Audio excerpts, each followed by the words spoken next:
다 함께 묵도하심으로 파사데나 주님의 교회 4월 26일 주일 예배를 하나님 앞에 올려드리겠습니다. 살아계신 하나님 아버지, 저희들의 연약함과 부족함을 돌아보아 주시고 코로나 바이러스로 인한 참담한 상황에서 저희들을 구출하여 주옵소서. 진실한 마음으로 주님만 바라며 살아가는 저희들 되게 하여 주시고 하나님의 영광이 충만한 이 시간 예배가 되게 하여 주옵소서. 예수님의 이름으로 기도드렸습니다. 아멘. 다 같이 나는 예배자입니다. 찬양 올리겠습니다.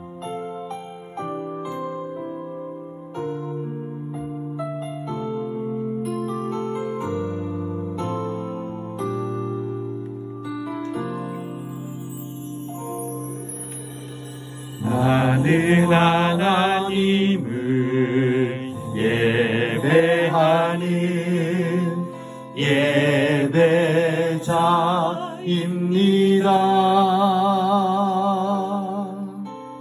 내가 서 있는 곳 어디서나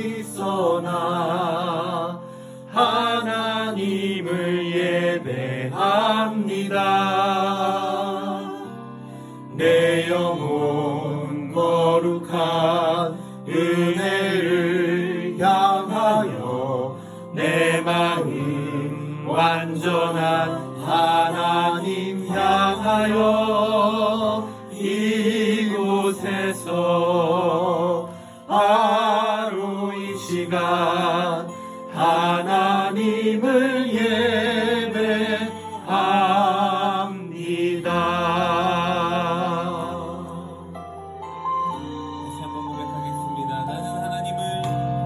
나는 하나님을 예배하는 예배자입니다.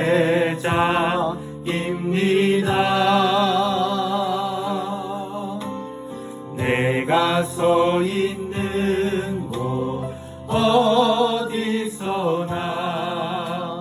하나님을 예배합니다. 내 영혼 거룩한 은혜를 향하여 내 마음 완전한 하나님 향하여 이곳에서 바로 이 시간 하나님을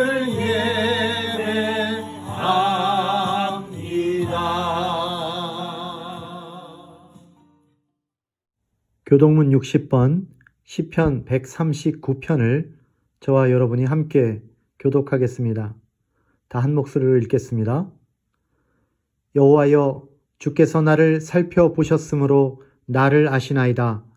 주께서 내가 앉고 일어섬을 아시고 멀리서도 나의 생각을 밝히 아시오며 나의 모든 길과 내가 눕는 것을 살펴보셨으므로 나의 모든 행위를 익히 아시오니 여호와여, 내 혀의 말을 알지 못하시는 것이 하나도 없으시니이다. 내가 주의 영을 떠나 어디로 가며 주의 앞에서 어디로 피하리이까? 내가 하늘에 올라갈지라도 거기 계시며 수월에 내 자리를 펼지라도 거기 계시니이다. 내가 새벽 날개를 치며 바다 끝에 가서 거주할지라도 거기서도 주의 손이 나를 인도하시며 주의 오른손이 나를 붙드시리이다. 하나님이여, 나를 살피사 내 마음을 아시며 나를 시험하사 내 뜻을 아옵소서.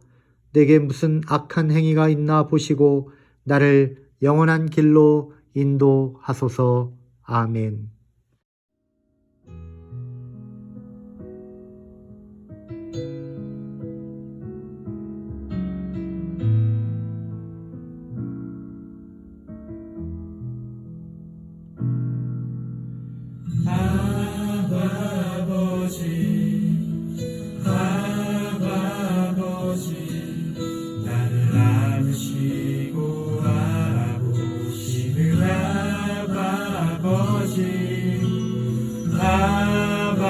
아버지 아바 아버지 나를 도우시고 힘주시는 아버지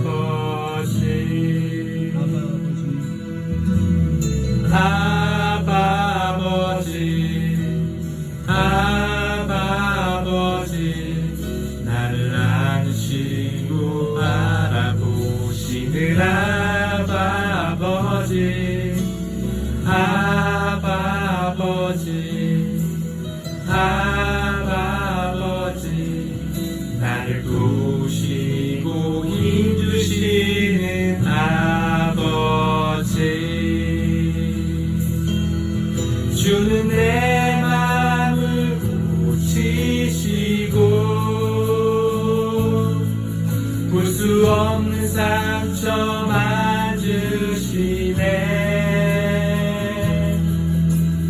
나를 아시고 나를 이해하시네 내 영혼 새롭게 세우시네 아바 아버지 나를 안으시고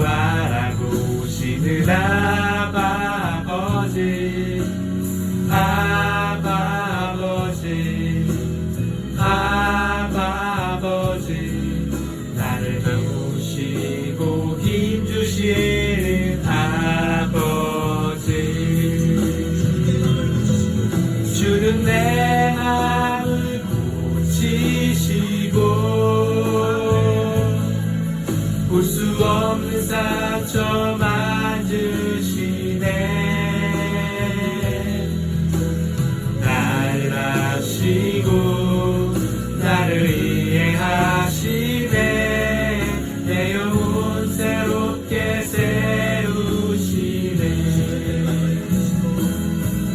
주는 내 마음을 고치시고 볼 수 없는 상처 만지시네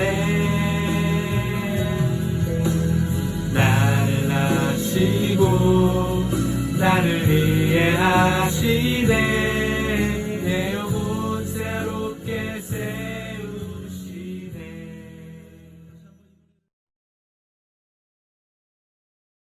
하나님 아버지, 오늘도 저희가 비록 몸은 떨어져 있지만 각자의 자리에서 주님 앞에 진실한 예배를 드릴 수 있게 허락하심에 감사를 드립니다.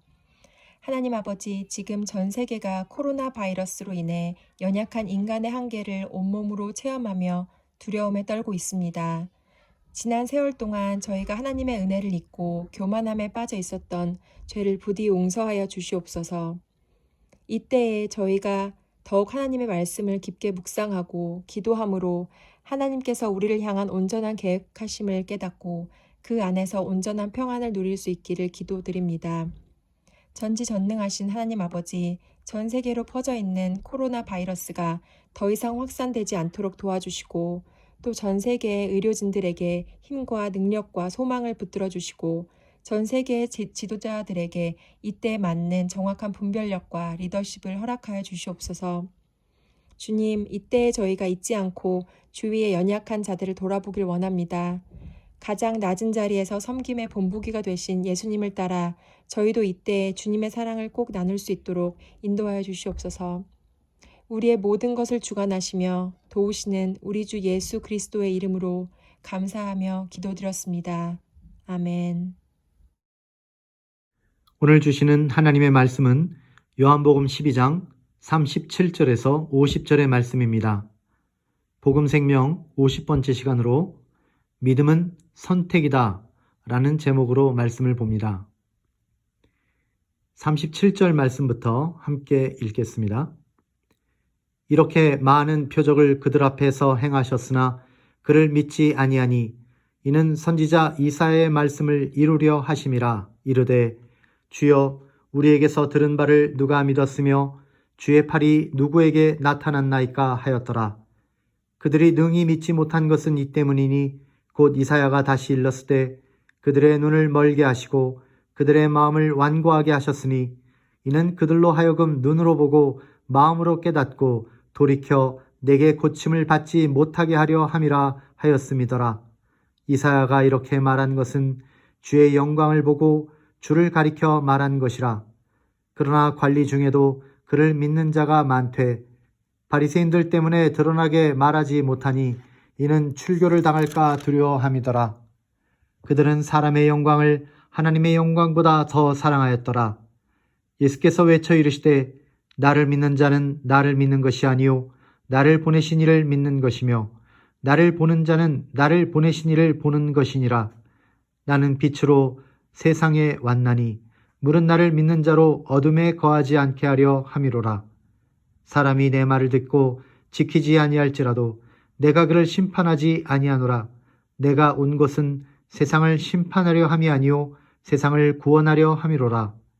나를 저버리고 내 말을 받지 아니하는 자를 심판할 리가 있으니 곧 내가 한 그 말이 마지막 날에 그를 심판하리라. 내가 내 자의로 말한 것이 아니요 나를 보내신 아버지께서 내가 말할 것과 이룰 것을 친히 명령하여 주셨으니 나는 그의 명령이 영생인 줄 아노라. 그러므로 내가 이르는 것은 내 아버지께서 내게 말씀하신 그대로니라 하시니라. 아멘.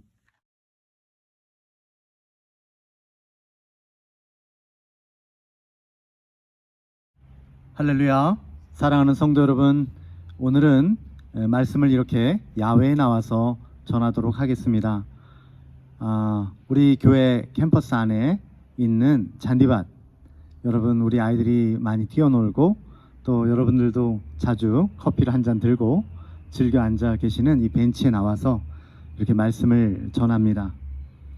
지금 전 세계는 코로나 바이러스로 인해서 많은 아픔과 고통을 당하고 있습니다. 그 중에서도 이탈리아의 경우는 참으로 가슴 아픈 뉴스가 전해졌습니다. 이탈리아에서는 자국의 의료 시스템이 감당할 수 없을 만큼 그렇게 확진자가 급증하게 되면서 이탈리아의 의료 체계가 붕괴 위기에 처했다라는 말까지 나올 정도였습니다. 의료진이나 의료 장비 그리고 의료 시설은 모두 부족한 상황 속에서 이 이탈리아 의료진은 환자를 선택해야 되는 그런 기로에 놓인 그런 상황이었습니다. 기저질환을 가진 고령의 그런 환자들보다 젊고 또 건강한, 그래서 생존 가능성이 더 높은 환자를 먼저 치료하기로 선택을 해야 했다는 것입니다. 이탈리아 의료진은 선택의 순간을 맞닥뜨리지 않을 수 없었습니다. 세상에 어떤 의사가 이런 상황을 원하겠습니까마는 어쩔 수 없었습니다. 그렇게 하고 싶지 않지만 그렇게 해야만 하는 선택이 되었던 것입니다. 이것이 바로 팬데믹의 비극입니다. 그들은 결국 선택해야 하는 순간이 갑자기 찾아왔다라는 것이 문제였지, 선택은 우리 인생에서 항상 있게 되는 것입니다. 이들은 왜 갑자기 선택을 해야 했을까? 왜 그럴 수밖에 없었을까? 국가적으로 충분히 대비를 하지 못했기 때문입니다.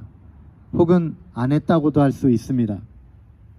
우리 경우도 마찬가지입니다. 개인적으로 볼 때 우리 인생의 중요한 문제들에 대해서 결국은 선택과 선택이 이어져서 우리의 삶이 되는 것인데요. 우리는 선택을 하지 않을 수 없는 인생입니다. 다만 그것이 잘 준비된 선택을 하느냐, 아니면 아무 준비 없이 어느 날 갑자기 그러한 선택을 맞닥뜨리게 되느냐 하는 그런 차이가 있을 뿐인 것입니다. 그렇다면 우리가 우리 인생에서 정말 꼭 준비해야 되고 그리고 반드시 해야 되는 중요한 선택이 무엇입니까? 그것은 바로 영원한 생명이냐 아니면 영원한 사망이냐 사이에서 우리는 선택해야 된다는 것입니다.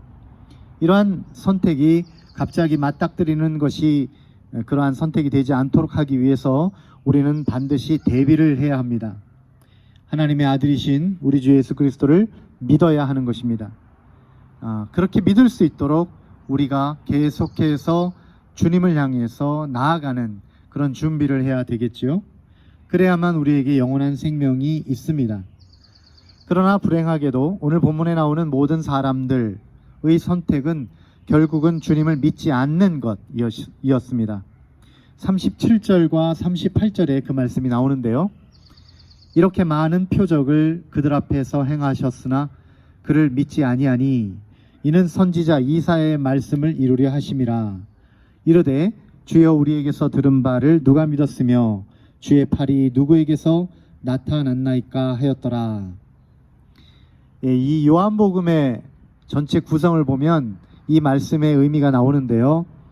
요한복음 전체 구성은 1장에서 12장까지가 전반부이고 그 다음에 13장에서 20장까지가 후반부, 그리고 21장이 에필로그에 해당됩니다. 그 중에 전반부의 주제는 예수님의 표적과 사람들의 믿음에 관한 그런 내용이 있고, 후반부는 하나님의 영광, 예수 그리스도의 십자가와 하나님의 영광이 나오게 되는데요. 이 전반부의 마지막 부분이 오늘의 본문입니다. 그런데 보니까 여지껏 하나님께서, 예수 그리스도께서 그렇게 많은 표적을 보여주셨음에도 불구하고 사람들의 결론이 뭐냐 하면 믿지 않는다라는 것입니다. 참으로 안타까운 일이 아닐 수가 없습니다. 예수님께서 그토록 많은 표적을 보여주셨고 우리들의 선택에 대해서 그렇게 깊은 사랑으로 관여하시면서 도와주셨는데도 불구하고 사람들의 선택은 결국 믿지 않기로 했다는 것입니다. 사람들이 참 완고하지요. 우리 모든 사람들은 참 고집스럽고 억척스럽게 속도 좁고 우물한 개구리이며 이기적입니다. 그런데 우리가 보통 그런 사람들을 보면 어떻게 합니까? 사람들이 고집 피우고 끝까지 말을 듣지 않고 끝까지 이것이 옳은데도 불구하고 그것을 인정하지 않는 사람을 보면 우리는 어떻게 합니까? 그래, 네 마음대로 해라. 네가 다 책임져라. 이거 잘못되면 다 네 책임이다. 나는 모른다. 라는 것이 우리 보통 사람들의 그런 반응 아니겠어요? 그런데 주님은 그렇게 인색하게 반응하지 않으셨다는 것입니다. 오히려 그런 안타까운 우리들의 현상, 끝까지 믿지 않는 우리들의 현상을 보면서 주님은 그들의 선택에 대해서 이렇게 말씀하시는 것입니다. 내가 책임진다. 곧 너희들이 믿지 않는 것, 그거 다 내 탓이다 라고 말씀하시는 것입니다. 그것이 바로 39절과 40절에 나와 있는 말씀입니다. 그들이 능히 믿지 못한 것은 이 때문이니 곧 이사야가 다시 일렀으되 그들의 눈을 멀게 하시고 그들의 마음을 완고하게 하셨으니 이는 그들로 하여금 눈으로 보고 마음으로 깨닫고 돌이켜 내게 고침을 받지 못하게 하려 함이라 하였음이더라. 그리고 이어지는 41절에서 이사야가 이렇게 말한 것은 주의 영광을 보고 주를 가리켜 말한 것이라 라고 말하고 있습니다. 네, 이 40절의 말씀은 참 신기하지요. 우리가 믿지 않았고 우리가 하나님을 멀리한 것인데 하나님께서는 뭐라고 하시느냐 하면 그들의 눈을 멀게 하고 그들의 마음을 완고하게 한 게 나다. 하나님이 이렇게 말씀하시는 것입니다. 이것은 마치 너무나 말 안 듣는 자식, 너무나 나쁜 길로 가는 자식을 보고 너무 분노한 아버지가 말씀하시기를, 그래, 이거 다 내 탓이다. 내가 너를 이렇게 만든 거야 라고 자책하시는 거예요. 아버지처럼 그렇게 하나님은, 우리 하나님 아버지께서는 바로 이 부분에서 하나님의 자책이 들어있는 것입니다. 내가 너희들을 좀 더 이끌었어야 하는데 라고 말씀하시는 것이죠. 그런데 역사의 아이러니는 바로 이 장면에서 예수님의 영광이 나타나게 된다는 것입니다. 예수님의 영광은 구원의 역설입니다. 예수님은 사람들이 예수님을 믿지 않겠다고 하면 할수록 그들을 살리겠다는 하나님의 그런 사랑의 결단이 더욱 확실하게 나타나게 된다라는 것이죠. 그것이 바로 41절의 그러한 말씀이에요. 주의 영광을 보고 주를 가리켜 말한 것이라. 하나님께서는 끝까지 책임지겠다는 것입니다. 하나님께서는 끝까지 믿는 사람, 믿지 않는 사람 상관없이 모든 사람을 내가 끝까지 다 그것을 내 책임이다 라고 선언하신 거예요. 예수님은 그렇게까지 말 안 듣는 자식들인 우리를 사랑하셔서 우리를 구원하러 오신 것입니다. 그래서 그 사랑의 표현을 47절에서 이렇게 말씀하고 있습니다. 사람이 내 말을 듣고 지키지 아니할지라도 내가 그를 심판하지 아니하노라. 내가 온 것은 세상을 심판하려 함이 아니요 세상을 구원하려 함이로라. 예수님을 십자가를 지시면서까지 끝까지 구원하시겠다는 거예요. 그래서 우리를 구원하실 것입니다. 구원하십니다. 그런데 그러한 구원의 순간이 가까이 올수록 그것은 오히려 인류의 심판의 순간이 된다는 것이 역사의 아이러니입니다. 왜 그렇습니까? 예수님의 십자가의 희생이라는 그 구원의 그 순간에 숨겨져 있는 우리의 선택이 명명백백하게 드러나게 된다는 것이죠. 그것이 48절에 나와 있습니다. 48절 말씀. 나를 저버리고 내 말을 받지 아니하는 자를 심판할 이가 있으니 곧 내가 한 그 말이 마지막 날에 그를 심판하리라. 아멘. 아무리 완고하고 악한 사람이라도요, 예수님의 십자가를 보았으면 당연히 그 은혜 아래서 자기 존재 자체가 완전히 변해야지 마땅합니다. 그런데 변하지 않으면 어떻게 되느냐? 변하지 않으면 그 사람이 한 악한 선택 그대로 된다는 거예요. 그게 바로 예수님이 하신 말씀대로 된다는 것입니다. 예수님은 사랑하셔서 끝까지 구원하시지만 그러나 우리가 선택한다면, 우리가 악한 선택을 한다면 결국 예수님이 하신 말씀대로 된다는 거예요. 사랑하는 여러분, 우리는 우리 존재 자체가 변해야 됩니다. 아무리 마음속에 쓰라린 상처를 가지고 있다고 하더라도, 혹은 아무리 악한 의도를 가지고 지금까지 살아왔더라고 하더라도 예수님의 십자가라고 하는 그 자애로운 희생을 보았다면 그 선택이 반드시 바뀌어져야 하는 것이죠. 우리가 선택을 반드시 바로 하는 것이 사람된 도리인 것입니다. 이렇게 우리가 사람이라면 예수님의 십자가를 보고 바뀌어져야 된다라고 하는 것을 우리가 쉽게 이해할 수 있도록 만들어진 작품이 있습니다. 그것은 바로 빅토르 위고의 작품 레미제라블입니다. 레미제라블에 나오는 주인공 장발장이 경험한 사건 아시죠? 주인공 장발장은 쓰라린 상처를 안고 살아갑니다. 게다가 전과가 있어요. 자기가 살아가는데 전과가 있어요. 아무도 자기를 따뜻하게 맞아줄 수가 없는 것입니다. 그런데 그를 따뜻하게 맞이해 준 사람이 있어요. 한 교회의 그 주교님이 그에게 맛있는 음식을 주고 그렇게 따뜻하게 대해 주었습니다. 그런데 그 주교님이 가지고 있는 그 교회의 은으로 만든 그릇을 훔쳐서 도망을 쳤던 것이죠. 장발장이. 그러다가 길에서 경찰관들에게 잡혀서 도로 주교에게 끌려오게 됩니다. 이거 주교님 이 교회 것이죠? 그런데 훔쳐간 것이죠? 라고 물었죠. 그런데 그 주교님은 그 순간에 장발장에게 한없는 은혜를 베풉니다. 장발장이 훔쳐간 것이 분명한데도 불구하고 주교는 뭐라고 말하느냐? 이것은 내가 준 것입니다 라고 말하는 거예요. 그러면서 은으로 된 그릇들, 이것들도 가져가라고 했는데 왜 가져가지 않았습니까? 라고 하며 이 경찰관들에게 아무 잘못이 없으니까 그냥 가시라 하고 장발장에게는 엄청난 은혜를 베풀어 주면서 그를 풀어준 것이죠. 왜 그렇게 하셨을까요? 앞으로 밝은 모습으로 살아가라 라고 도와준 것이죠. 이런 자애로운 행동은 장발장의 그 뼛속 깊이를 뒤흔들어 놓게 됩니다. 그래서 장발장은 이후에 예수님처럼 나도 살아가리라 라고 결단하고 자신을 희생하는 그런 선택을 하며 살아가게 되는 것입니다. 이 상황을 두고 팀 켈러 목사님은 그의 책 하나님을 말하다 The Reason for God이라고 하는 책에서 이렇게 표현하고 있습니다. 장발장은 은혜의 지배를 받는 쪽을 선택했다. 깊고 깊은 자기 연민과 쓰라린 상처를 접어두고 다른 이들을 너그럽게 대하는 삶을 살기 시작한다. 존재의 뿌리가 변한 것이다. 사랑하는 여러분, 우리는 존재의 뿌리가 변해야 됩니다. 생각의 저 밑바탕을부터 바꾸어줘야 하는 것입니다.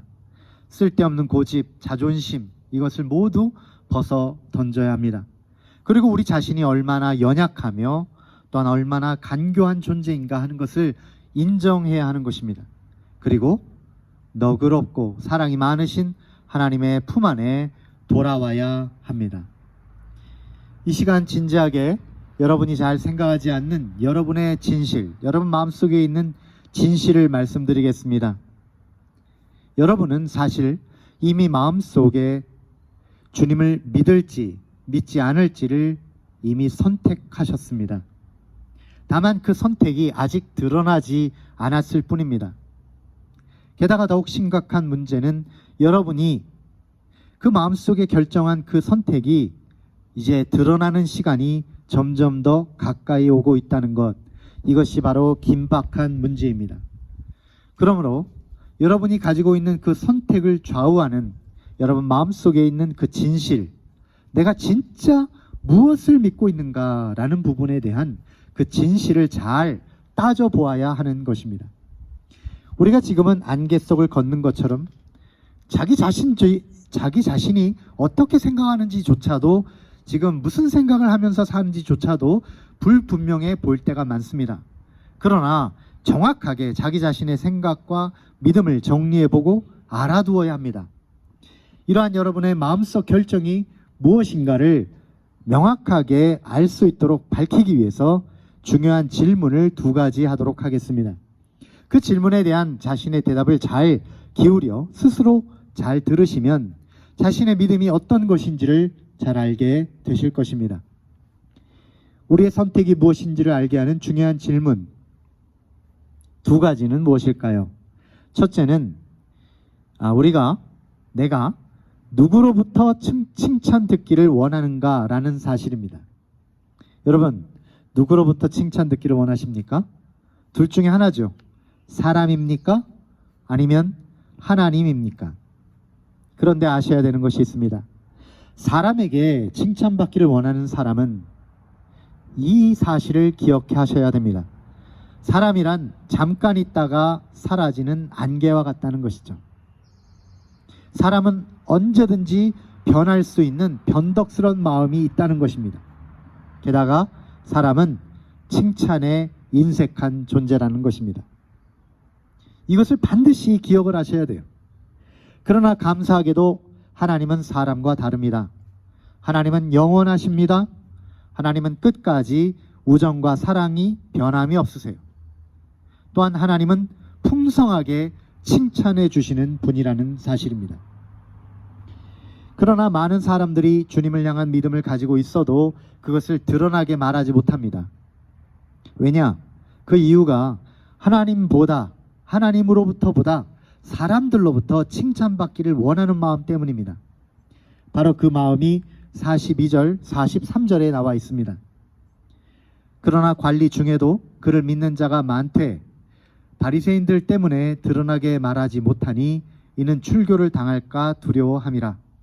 그들은 사람의 영광을 하나님의 영광보다 더 사랑하였더라. 사랑하는 여러분, 영광이라는 것은 칭찬이라고 여러 차례 말씀을 드렸습니다.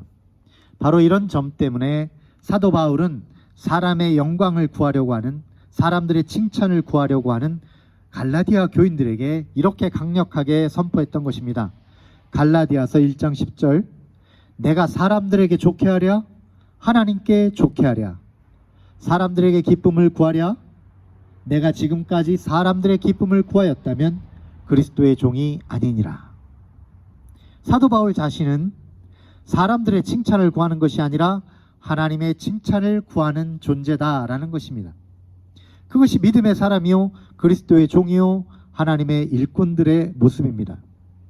저도 제 인생을 돌아보고 또한 앞으로 살아갈 남은 인생을 생각하게 됩니다. 지금 코로나 바이러스의 기간이 있다 보니까 stay at home 하고 집에 계속 머물러 있잖아요. 그러니까 생각할 시간이 많이 있습니다. 이때 저는 생각을 해봅니다. 지나간 날들 동안 나는 누구로부터 칭찬 듣기를 원했던가? 또한 앞으로 남은 얼마 되지 않는 그 인생 기간 동안 누구로부터 칭찬 듣기를 원하는가? 생각해보면 어렸을 때는 제가 어머니 아버지께 칭찬받는 사람이 되고 싶었습니다. 그래서 열심히 살았고 최선을 다했습니다. 그런데 저희 부모님 두 분 다 지금 돌아가셨잖아요. 그러면 나를 칭찬해 주실 분은 누구일까? 나의 전 존재를 칭찬해 주시는 분은 누구일까? 그런 분들이 혹시 있겠지요. 그러나 그런 분들도 저의 인생의 끝까지 모든 것을 바라보면서 다 칭찬으로 저를 영광의 그 길로 이끌어 줄 수 있는 분들은 아닙니다.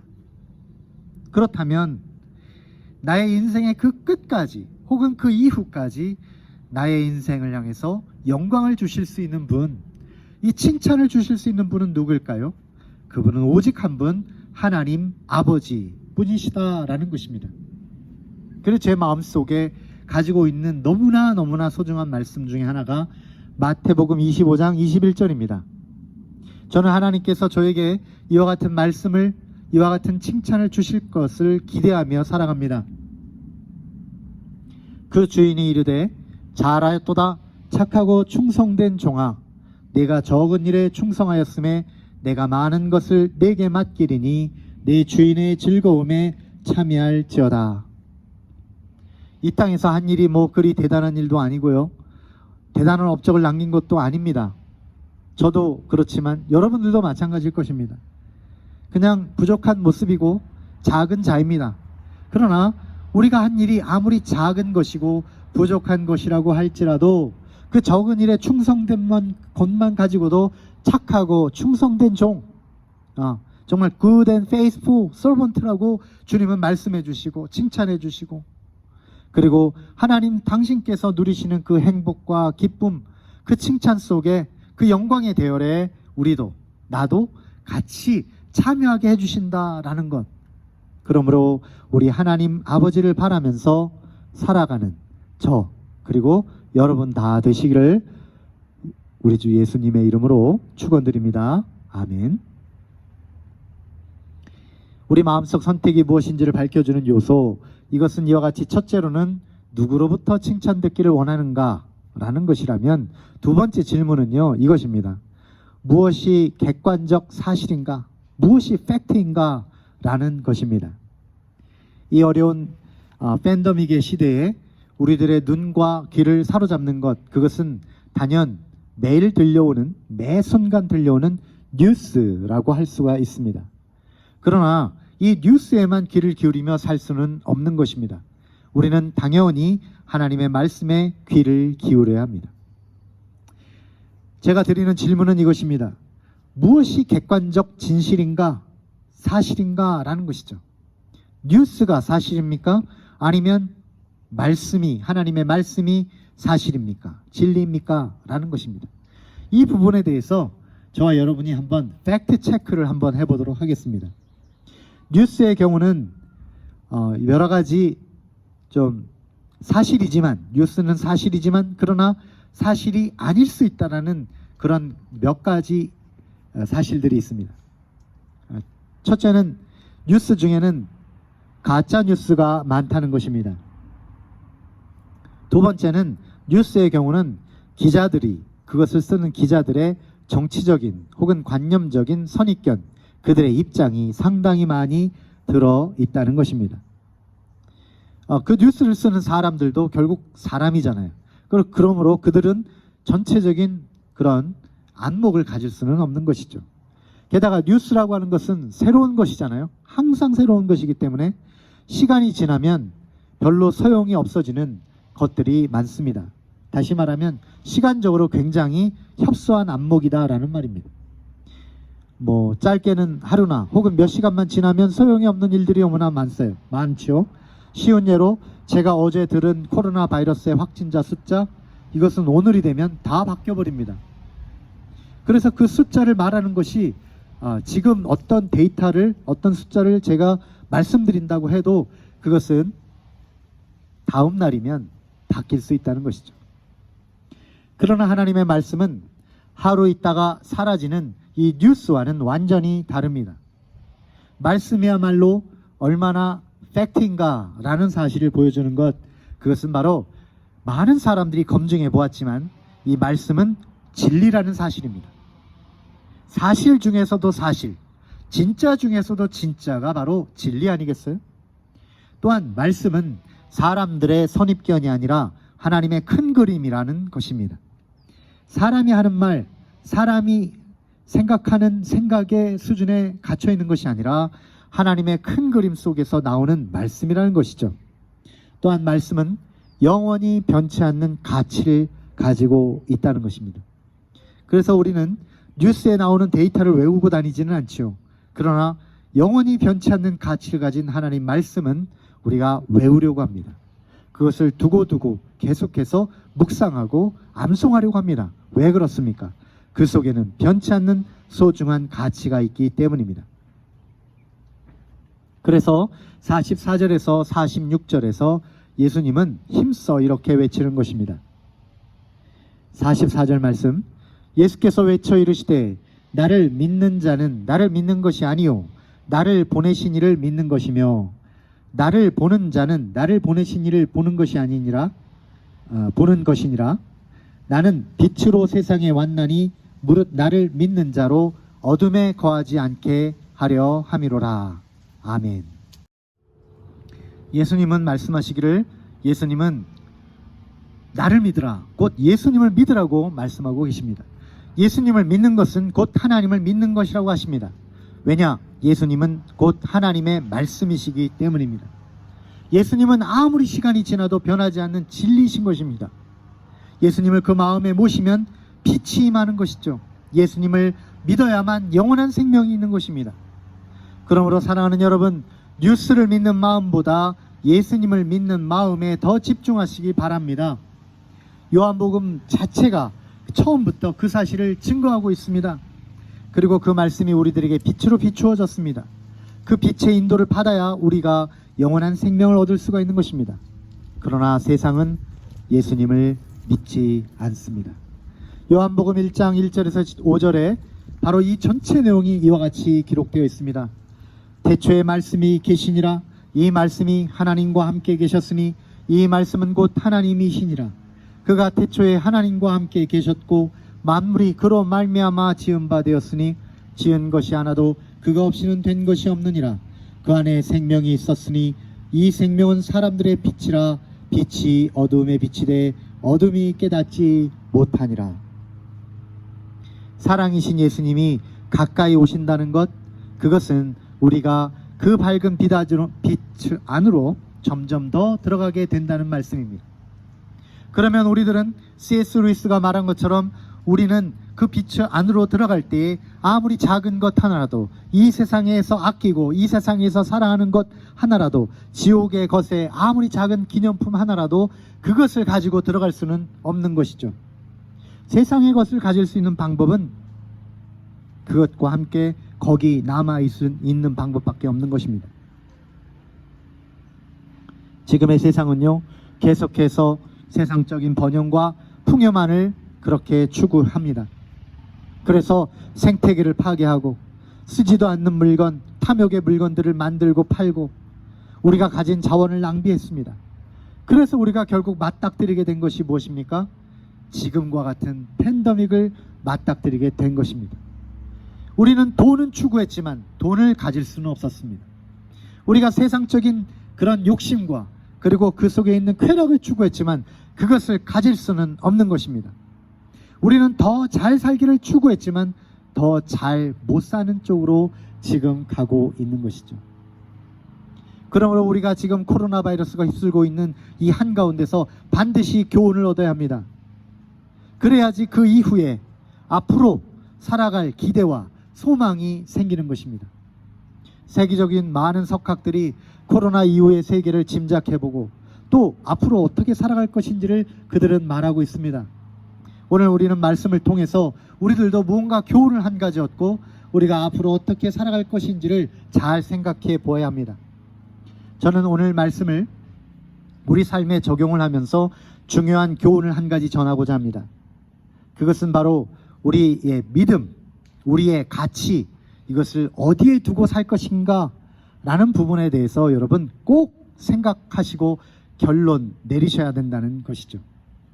돈과 물질적인 풍요를 선택하지 마시고 진정한 인격적인 삶을 위해서 인생의 참다운 가치, 하나님을 선택하며 살기를 바랍니다. Stay at home, 집에 머물러 있을 수밖에 없는 이 시간을 잘 활용하시길 바랍니다. 그동안은 바쁘게 일하느라 아무 생각 없이 지나온 시간들 잘 생각해 보세요. 그냥 그렇게 세월이 흘러가지 않았어요? 그러나 앞으로 몇 주가 될지 혹은 몇 달이 될지는 모르지만 이후에 우리가 앞으로 하게 되는 선택의 순간을 위해서 우리는 오늘부터, 바로 지금 이 순간부터 준비하고 대비해야 되는 것입니다. 무엇을 준비해야 됩니까? 바로 우리들의 생각을 정리하는 것입니다.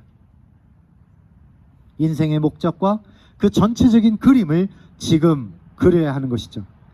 지금까지 달려왔던 길을 한번 돌아보는 시간을 가지시고 또 앞으로 나아갈 길의 지도와 행선지를 준비하십시오. 또한 그 길을 나아가기 위한 준비와 공부가 필요하면 그 공부도 시작하십시오. 무엇보다 참된 가치, 참된 목적을 찾으셔야 합니다. 그 참된 가치란 바로 무엇입니까? 아무리 생각해 보아도 그것은 바로 하나님의 말씀입니다. 하나님의 말씀을 읽고 묵상하고 기도하고 앞으로 나는 어떤 선택을 하며 살아갈지를 여러분 지금 준비하셔야 됩니다. 인류의 미래는 앞으로 어떻게 전개될까요? 하나님의 말씀은 나에게 무엇이라고 말씀하고 있습니까? 여러분이 어떻게 살아갈지를 하나님은 뭐라고 말씀하고 계십니까? 주님께서 말씀하시고 지시하시는 그대로 살아갈 수 있도록, 그것을 향하여 선택하며 나아갈 수 있도록 여러분 지금 이 시간 깊이 묵상하고 준비하는 시간 되시기를 우리 주 예수 그리스도의 이름으로 축복하며 축원드립니다. 우리 함께 기도하겠습니다. 살아계신 하나님, 하나님의 크고 놀라우신 은혜에 감사드립니다. 우리가 지금은 이 땅에 코로나 바이러스를 비롯한 수많은 뉴스를 들으며 마음에 고민하며 고통하고 있습니다. 그러나 이러한 때에도 하나님 말씀에 더욱 집중할 수 있도록 도와주시고 저희들이 하나님의 칭찬을 듣는 충성된 종으로 살아가도록 도와주시옵소서. 이 어려운 시기에도 우리가 다른 사람을 도울 수 있는 착하고 선한 마음을 잃지 않게 하시고 세계가 이 상황을 잘 지나가며 앞으로는 참다운 가치를 추구하며 선택하며 살아가는 인류가 될 수 있도록 축복하여 주시옵소서. 예수님의 이름으로 기도드렸습니다. 아멘. 다 같이 마지막 찬양 마라나타 하나님 앞에 올려드리겠습니다.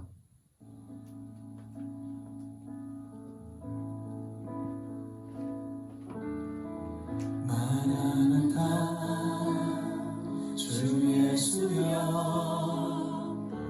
어서 오시옵소서. 땅의 모든 끝 모든 족속 주를 찬송하게 하소서. 마라나타 주 예수여 어서 오시옵소서.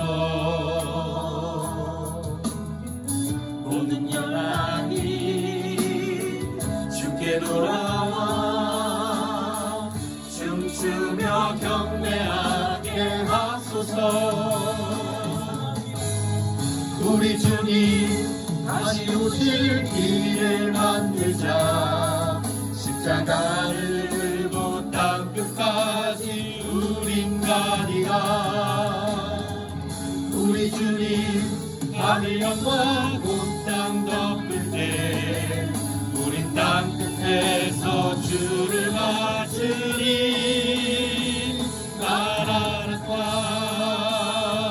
마라나타 아멘. 주 예수여 오시옵소서. 마라나타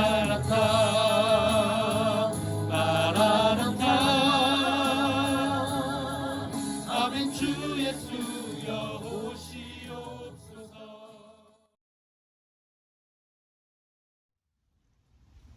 이제 축도로서 모든 예배를 마치겠습니다.